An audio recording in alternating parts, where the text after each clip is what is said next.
You say that Congress is the biggest risk to the market. We're seeing right now the House voted to suspend the debt ceiling. Senate Republicans are already saying that's dead on arrival. That's not going to work. But then this morning, we see futures up on the last day of what's looking like the worst month in just about a year. Is this just people buying the dip, or is there some other reason for futures to be up today? Well, as you just alluded to, it's mostly nobody wants to be the first one to say goodbye, right? No one wants to be the first one to say, I've had enough. This is a wild ride. I'm not willing to take the ride any further. But what I would say is if you're a retiree or even pre-retiree who's relying on your investments to create income for you to live off of, this is probably a pretty good off-ramp, right? This market has shown you, as you just finished painting the picture, the last month especially, it is going to be a bumpy ride toward the end of this year because of Congress and all of the infighting with the Democrats and everything else. It just looks like it's painting the picture that we're in for some swings. And so it's not a bad time to be taking a few chips off the table, take the bird in the hand. And as your friend Jim Cramer likes to say, no one ever went broke taking a profit, right?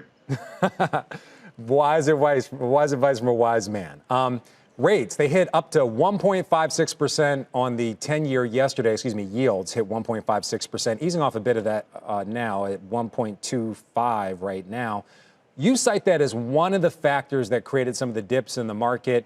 I got to ask you, what's going to be a catalyst for the markets to turn around? I mean, we're all coming off a really bad September, this last day of the month. Do you see anything in the future, at least in the near term, that's going to make it a much better October?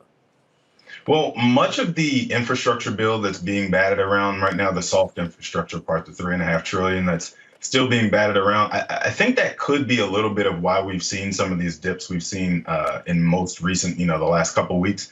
If it looks like that bill is really going to pass as is and not going to be significantly watered down, that could actually create a bit of a catalyst toward the end of the year because there's a lot of spending in there that's going to benefit small and mid caps especially. But then also, if you just consider the fact that as we got done talking about, like there's so much enthusiasm still in the markets, and there's still a lot of people proving that they have firepower left after running up GameStop and AMC and everything else that everybody wanted to say that, okay, the retail trade is done.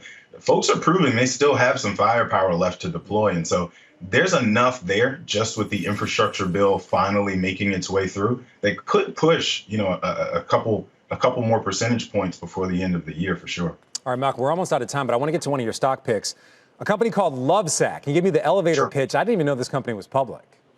So the big thing around Lovesac is they appeal to millennials. They make modular furniture that's very easy to install. It shows up to your house in these cute little boxes. And it's got very good brand recognition and a very good stronghold on millennials and younger buyers. And so if you couple that with the fact that the buy now, pay later craze that you guys have been reporting on for a while has made it so much easier to bring these kind of things home, these big ticket items, bring them home with, next to 0% interest over 3 or 4 years.